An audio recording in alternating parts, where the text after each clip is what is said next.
చదువది ఎంత కలిగిన రసజ్ఞత ఇంచుక చాలకున్న ఆ చదువు నిరర్ధకంబు. గుణ సంయుతులెవ్వరు మెచ్చరెచ్చటన్.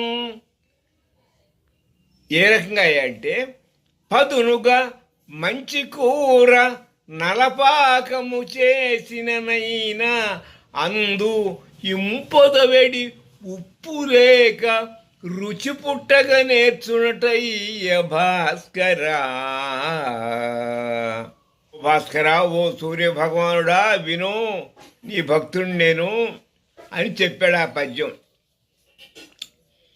చదువు ఎంత కలిగి ఉన్నప్పటికి కూడా, ఎంత బ్రహ్మాండంగా అమెరికా పోయి చదువు వచ్చినా కూడా ఆ చదువు సరిగా రసగ్రత లేకపోతే, జ్ఞానం లేకపోతే, వివేకం లేకపోతే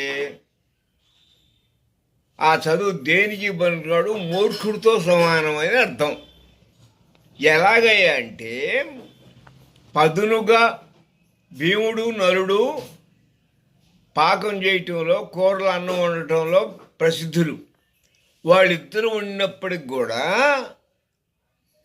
అన్నం కూరలు వండినప్పటికి కూడా, పిండి వంటలు దానిలో కొద్దిగానైనా ఉప్పు లేకపోతే రుచి వస్తుందా? ఆ రకంగానే చదువు ఎంత ఉన్నప్పటికి కూడా రసజ్ఞత లేకపోతే అంతే గతి. చదువు లేని వాడికి చదువుకున్న వాడికి తేడా ఉండదు అని అర్థం.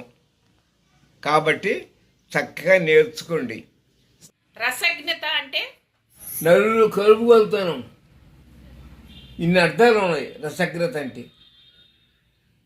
తిన్నాములే, చదివాములే, బిట్టు ఉండటం, ఓ పెద్ద పోటుగాడులాగా కొమ్ములు వచ్చినలాగా ఉండటం, ఇవన్నీ అనర్థం. చదువు ఎంత ఉన్నప్పటికీ వివేకంతో చక్కటి జ్ఞానం. సాంస్క్రిట్లో సామెత ఒకటి ఉంది,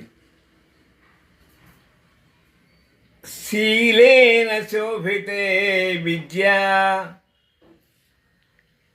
శీలం, క్యారెక్టర్ లేకపోతే ఆ చదువు వృధా. శీలేన శోభితే విద్య, శోభిస్తుంది, ప్రకాశిస్తుంది జ్యోతిలాగా. అది